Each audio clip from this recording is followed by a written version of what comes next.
Hi everyone and welcome back to Evocative Scents. In today's video, we will be taking a look at some of the barbers of fragrances, and to be specific, 5 of them. These are going to be very classy, traditionally masculine and all-weather scents. These perfumes are going to be on the mature side of things and also extremely versatile in nature. Be it formal events or casual events, you can rock these perfumes at any time of the year. So without any further delay, let's jump into it.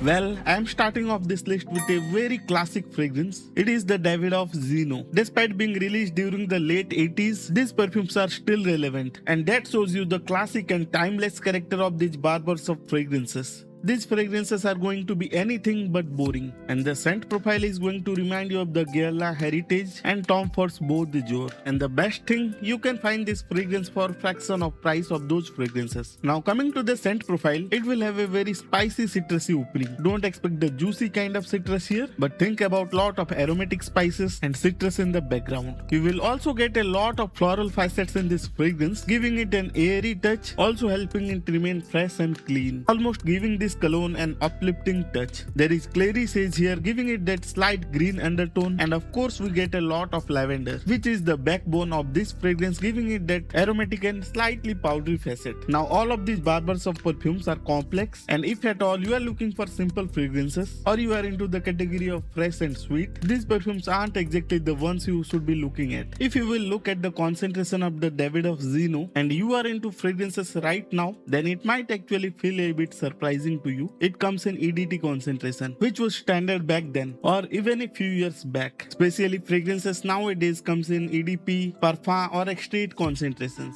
But don't worry, this EDT also performs very well. Expect about 6 to 7 hours of easy longevity and good projection for the first couple of hours. At number 4, it is the Blend 745 Viking. I have discussed about this fragrance in one of my previous videos, and it's going to remind you of the Creed Viking. Now this 50 ml of perfume comes just right under the 1000 Indian rupees mark, which roughly translates to about $15, and if you consider the standard 100 ml, it's about $30, which is still in the very affordable category. And at this price point, it is going to remind you of the Creed Viking. Now one little thing I have noticed with this fragrance, the performance has actually improved quite a bit. However, that does mean that when you are getting this fragrance brand new, you won't be getting full performance out of this one. You will have to let it sit, and once it matures, you are going to get average to good performance out of this one. Currently, I am getting about 5 to 6 hours of longevity on clothes, and the projection is good for the first hour. And if you are looking for super strong barbers of fragrances, I will be discussing about that in just a few moments. But now coming back to the scent profile, you will find that this cologne is lot more green, it's lot more fresh, but also less woody and powdery, along with the usual aromatic lavender and of course some floral accords. But in the dry down, it feels very dry, earthy, and green nuances are much more prominent. The smell of clove is something you are going to detect right throughout its life,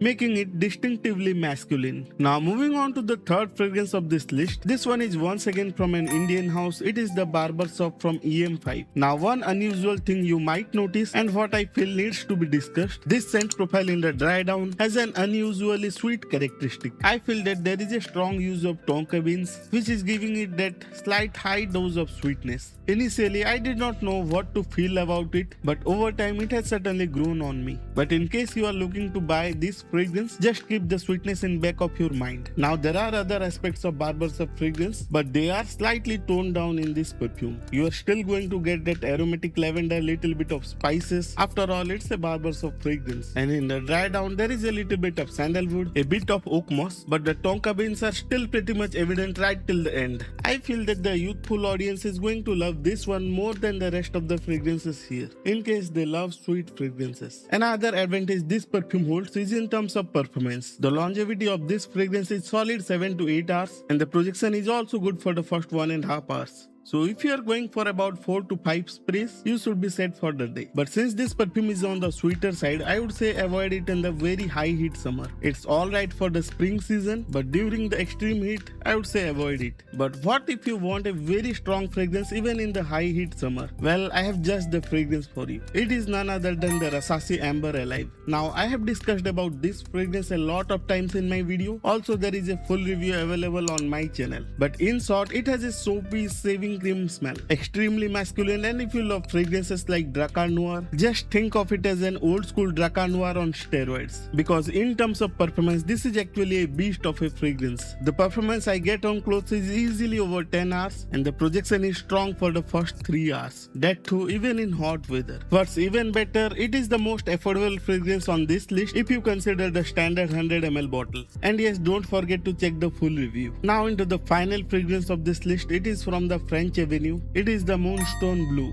I would say this is the most refined fragrance on this list, and this too has a little bit of sweetness, but not as much as the EM5 Barber Shop. The Moonstone Bleu has the least amount of citrus when compared to other fragrances on this list, and I am also getting a little bit of cardamom from this one. But contrary to the name, this is not a blue fragrance at all. It's woody, slightly leathery, and I am not getting a lot of florals out of this one, and it's not an extremely green fragrance either. And since this perfume is soft in nature, slightly spicy, not as much as the previous ones were, I can see this one to be slightly unisex honestly. Even the oak moss and the patchouli are very restrained in this one. I would say I am getting a little bit of Naxos vibe from this one. Not much, about 10 to 20%, but it is certainly reminding of that one. However, this is a very linear fragrance, almost a transparent one, making it quite enjoyable and giving this one a different vibe as well. Now in terms of performance, I would say it is on the average side of the things. I am getting about 5 to 6 hours of longevity with moderate projection for the first hour, and it is also quite linear to be honest. Now if you want me to cover even more barbers of fragrances, do hit that like button, and you can share your favorite barbers of fragrance in the comment section down below. One of my subscribers had already pointed out about the Armaf Legacy. Honestly, I am yet to try that fragrance, and I am not finding it anywhere currently. If I could have got my hands on that fragrance, I would have certainly covered it. If I get that fragrance in the future, rest assured I will definitely cover it. So make sure to hit that like button, and if you are watching my video for the first time, do consider subscribing to the channel as well, and while you are there, don't forget to hit the notification bell. So that's it for today's video. I will meet you all in my next video. Till then, stay safe, and as always, stay honest.